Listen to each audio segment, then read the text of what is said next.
Bom, pessoal, vamos gravar o restinho da aula, tá? Para vocês, que ainda ficou um pouquinho.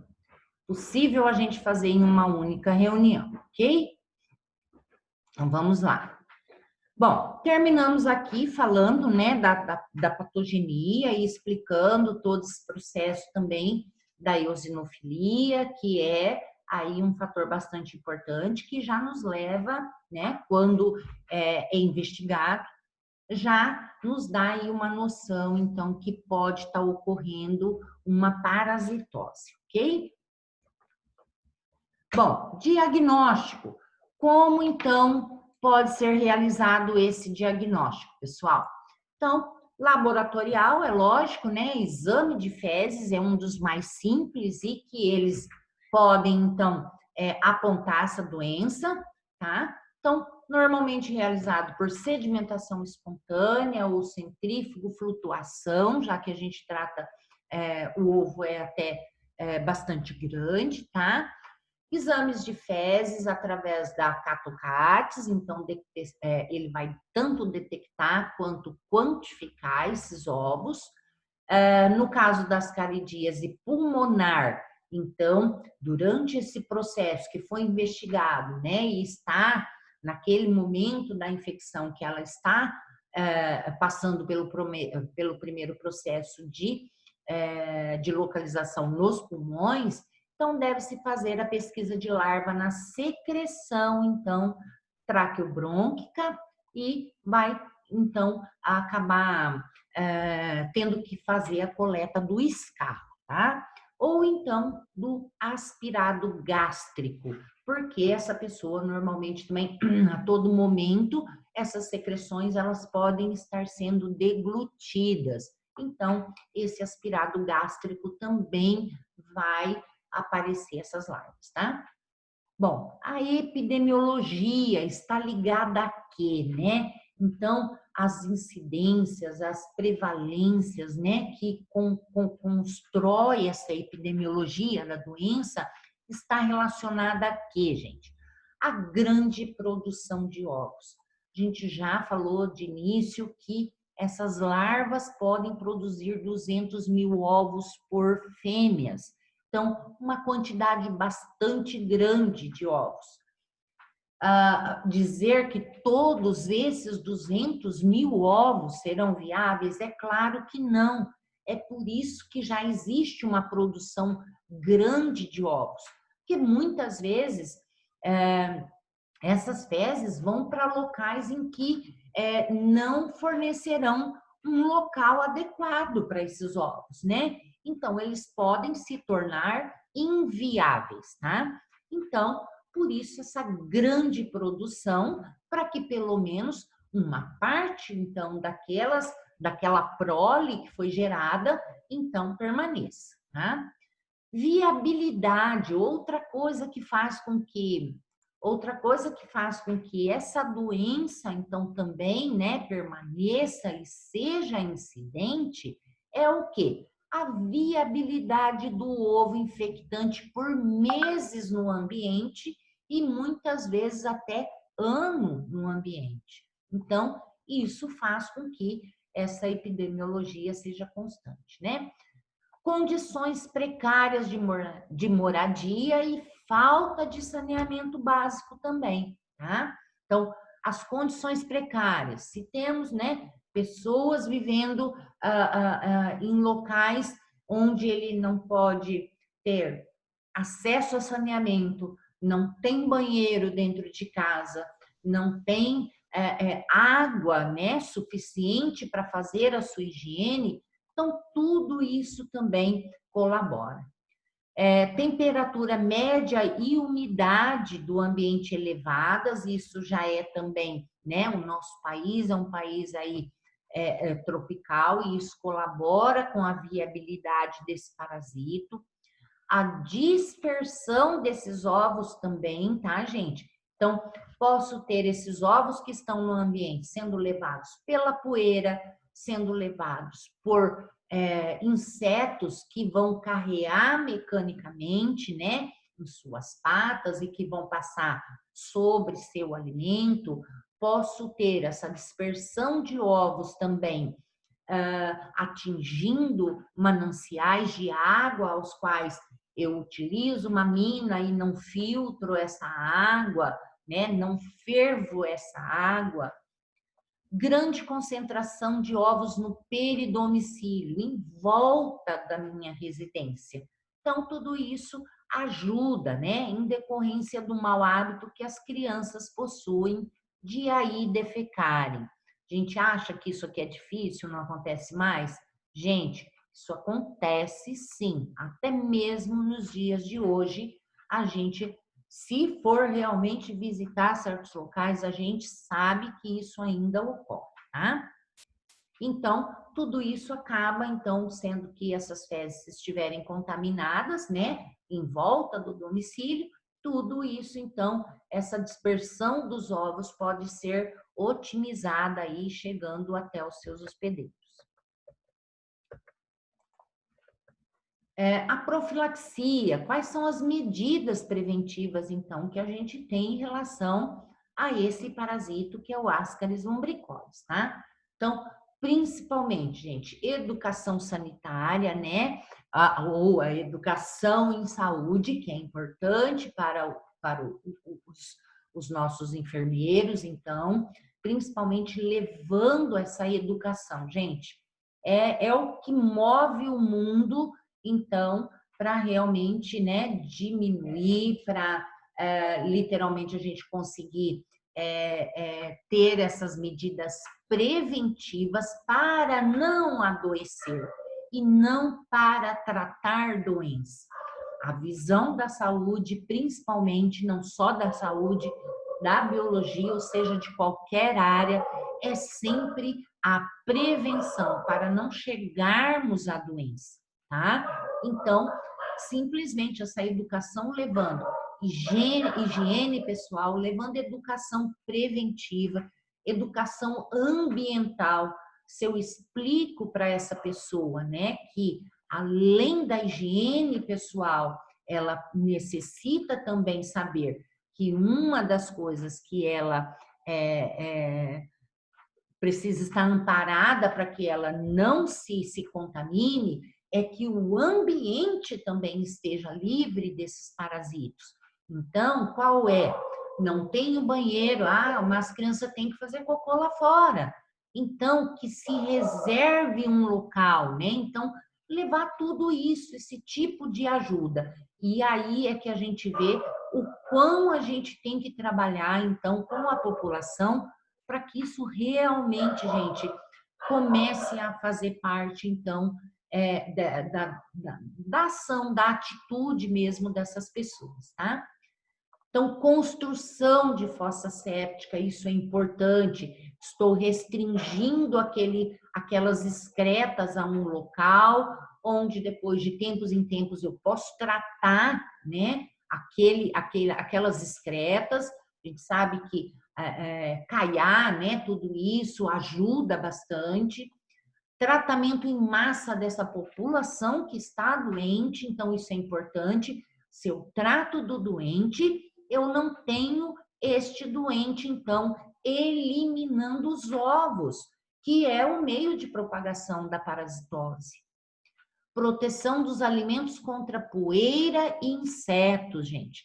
A gente lava, a gente guarda, né? Mas muitas vezes eu adoro comer fruta gelada. Então eu lavo e guardo na geladeira. Então é mais difícil que um inseto sente nessas frutas.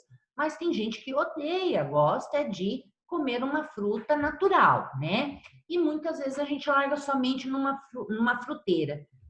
Mas o pessoal, a gente até às vezes vai lá e lava quando vai comer uma maçã, a gente vai lavar de novo, né? Mas muita gente da família da gente vai lá e pega indiscriminadamente e mesmo sem má intenção, né? Porque tá limpo, ou não nem imagina que o inseto passou em tal lugar e chegou ali, né? Então, tudo isso realmente tem que ser lembrado. Então, proteger os nossos alimentos para que, né, não é só pensar que uma mosca que está sentando no meu alimento vai só botar o ovinho dela, da mosquinha dela, lá da larva dela. Não, ela pode estar trazendo ovos de parasitos e de outros patógenos também juntos ali, tá? Tratamento. Tratamento, gente, tranquilo, principalmente, olha lá, mebendazol e albendazol. Então, é os que mais a gente fala durante todas as aulas de parasitologia, né? Então, são drogas aí que são de amplo espectro, né? E que acaba atingindo um número grande de parasitos. E também para o Ascaris lumbricoides, tá? O levamisol, palmoato de pirantel, ivermectina e também o Anita, que a gente conhece também, né, que é um remédio mais novo, tem um bom tempo já no mercado, mas que também é utilizado, tá? E o tratamento em caso de obstrução, então, intestinal pelo ácaris, né? As drogas indicadas é mais a piperazina, de 100 a uma quantidade aí, mais óleo mineral por 2 dias, então, tá? Então, o óleo mineral, ele ajuda também com que esses animais, né?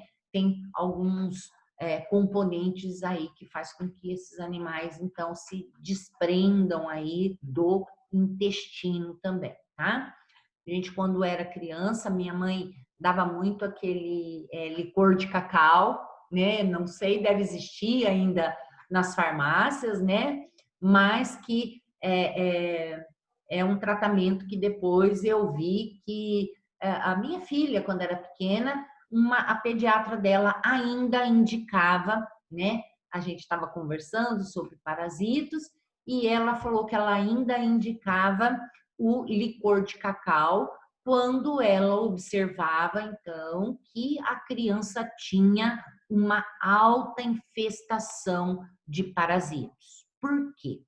Esse licor de cacau, gente, ele não chega a matar o verme, mas ele paralisa o verme, tá? E o que acontece? Ela diz que prefere primeiro utilizar de 2 a 3 dias o licor de cacau e aí ela entra com a medicação, com a droga propriamente dita. Por quê? Ela diz que quando se utiliza imediatamente essa medicação para o verme, se a criança tem uma grande infestação, nós podemos ter esses vermes, então, desesperados lá dentro.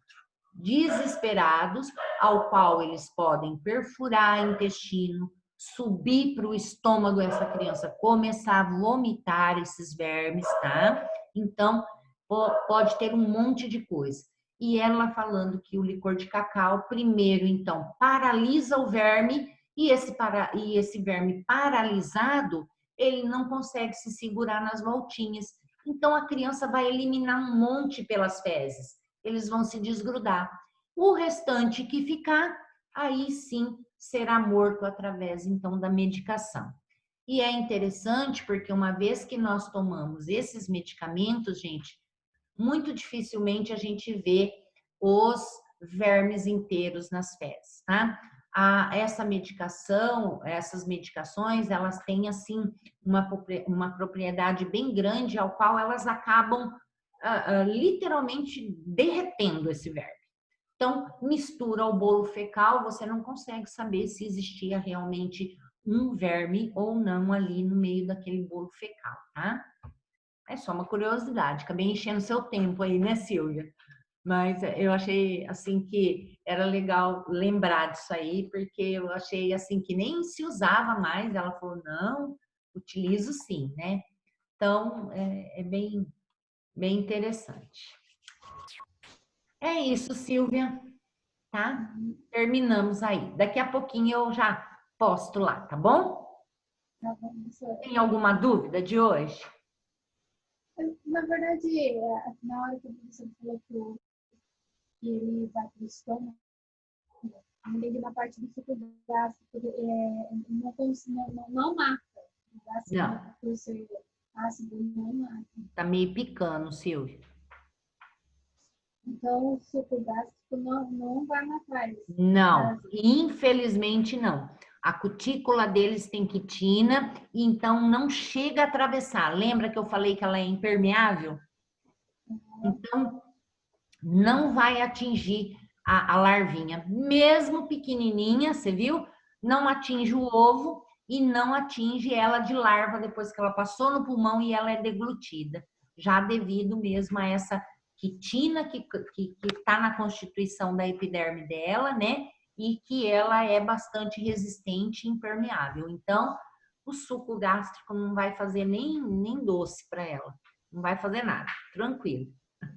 E esses vermes, que a gente falou que desce, depois sobe, é pela corrente sanguínea mesmo. Pela corrente sanguínea. Assim que eu engulo o ovo, ele então passa pelo meu estômago, chega ali no início do meu intestino, o ovo abre, a larva L3 sai.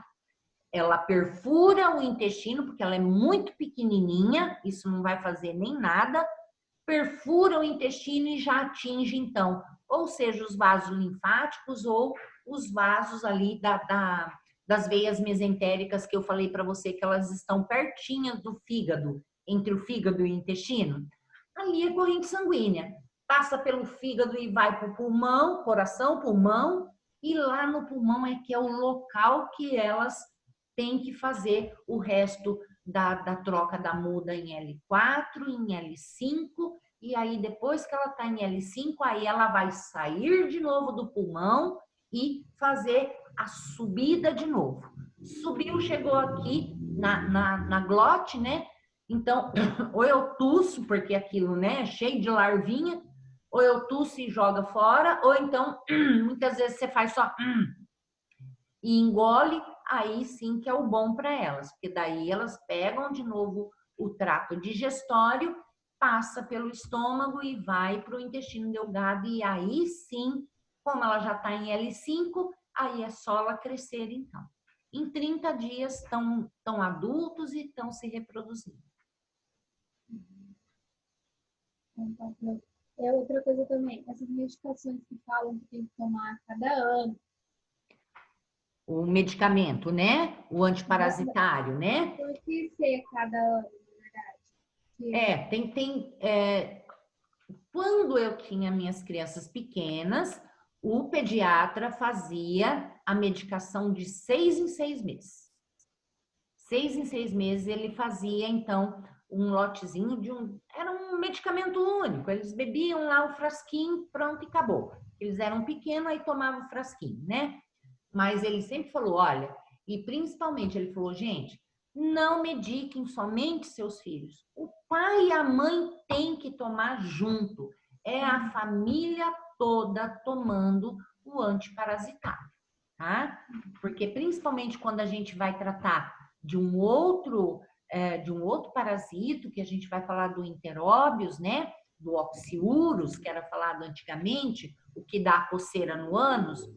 Esse, Silvia, é terrível. Se um tem dentro da casa, dificilmente os outros não pegam, tá?